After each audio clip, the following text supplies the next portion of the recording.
Welcome, I'm Harold Fonte. I'm the curator of the Vieux Presbytère Museum here in Church Point, Louisiana. Hey, thank you for joining in, Mr. Harold. We certainly appreciate you joining in. Welcome, everyone, to Crisco's Country Life. We're at the Church Point Museum over here in Church Point, Louisiana.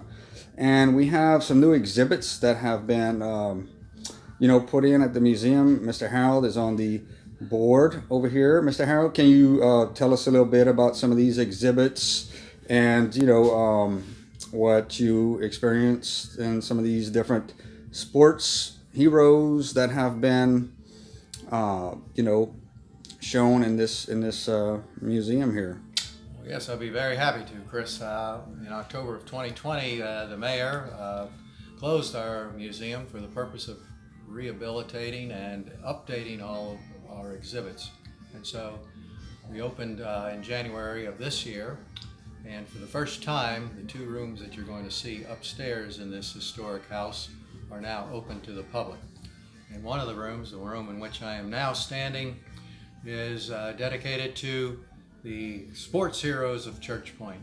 It's basically any young person who has gone on after playing sports in Church Point to compete in a Division I or Division 1A college team or beyond, right? And so I can easily point out some of these heroes, right? Yes, sir. Yes, sir. Let's take a walk through, if you could, and tell us a little bit about some of these. Yes, right. These heroes. Well, first person we want to mention is Tony Citizen, who went on from here to be a big star and start at McNeese State University in Southwest Louisiana in Lake Charles. So we have his high school jersey on display as well as his college jersey as well. A game ball from the Southland Conference, right?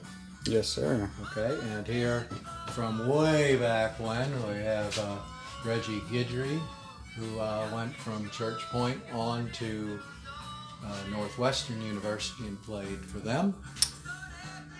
A big guy from about the late 60s, Johnny Richard, who also went on to play up in North Louisiana at Louisiana Tech. He's a really big star there.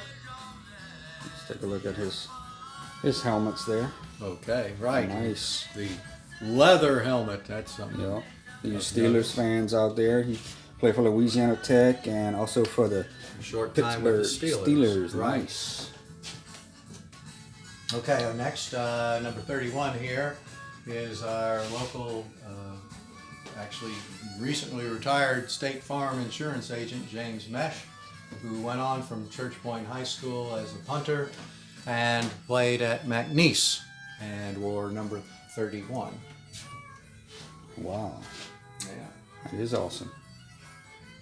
Next, Donald Guidry, he's also from the late 60s, like Johnny Richard. Mm-hmm. He, as you can see, was a senior quarterback up here in Church Point, and then he went on to play at Northwestern State.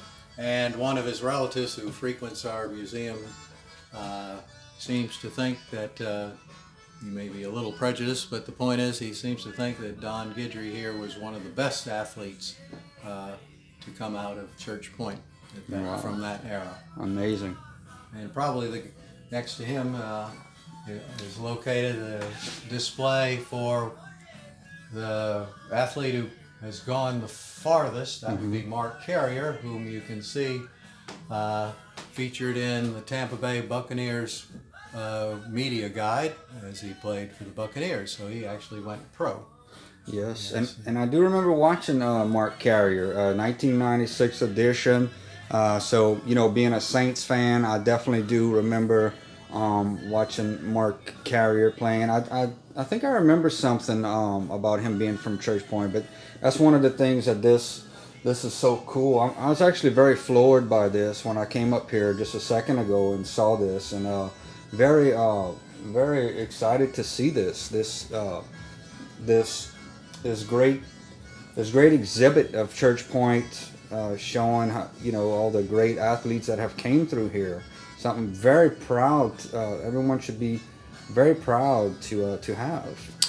Yeah, well, that was actually a genius move from our mayor, Spanky, Ryan Spanky Mesh, who conceived of this idea because there it is kind of unique to feature sports heroes in your museum, your general museum, and it really generated a lot of interest because, of course, these guys are all alive today, and they have proud relatives who want to come see Grandpa and so forth on the walls here in Church Point.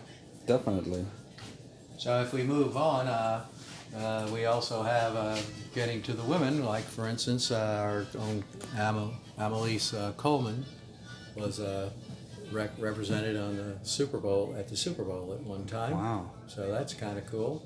Definitely. And so we're not specifically dealing with football heroes, to be sure. Here we have another young Mesh who went on to sign and play for UL in Lafayette. Nice. And Seth Thibodeau, his jersey from Nicholls State in southeast Louisiana, right? Nice. We have on right our there. field here, we have Mr. Thibodeau, Assistant coach for the Seth. UL Raging Cajuns. Right, exactly. So there Really you cool. go. Really cool. Really cool stuff here. And Also, to give the young people, picture. give our young people something to shoot for, on this wall we have some of our current players in the junior college division. Awesome. Awesome. So they're right over there. Right here. Okay. Junior college. Okay. So they're playing all over the place Tony where they can get Gibson. scholarships, right? You have the Tony Ian Gibson Nash. with the Warriors, of East Central State College, and Nice. so forth. Parker Salon, Ian Mesh. All right. That's awesome. And I see what we still have some more on here. Got to make sure we go in the same direction Yeah. so we don't miss anybody. Gerald Coleman, Mm-hmm. Raging Cajuns, football. Yeah. And how about this guy, Hayden Oh, Bourgeois? I am so sorry. Hayden Bourgeois here. Hayden Some gloves. Bourgeois. Nice. Also Western State, playing football, several action shots with Really him nice. there, and football cleats. Yeah. All right. All right. And of course, you know, all the Daigles in Louisiana come from Church Point, so we have another Daigle who went on to play at McNeese. Troy Blue was his nickname, Troy Blue Daigle, with his McNeese game jersey. Very nice. Number 91. Yeah. Greg Bellard from Church Point High School in 1981 went on to play for UL. Raging Cajuns. Yep, back at the time, of course, it was USL. Yep, I do remember that. And finally, some of these guys stay local. For instance, Eric Benoit here, I see him at the gym pretty regularly. He went far away. He went up to, got a scholarship and played for Kansas State University. All right, that's really cool. And you can see him, Church Point, Louisiana.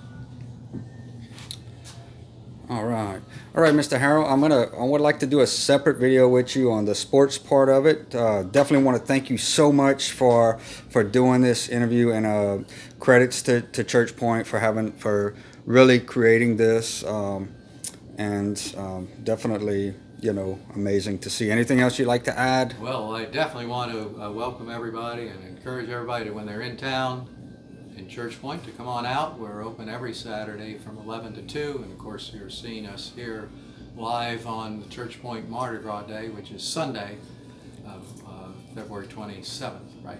Yes, sir. By all means, come see us. There's a lot more to see besides just the sports. Yes, sir. Yes, sir. Thank you so much, and we certainly appreciate it. Have a great day, Mr. Harold. Thank you.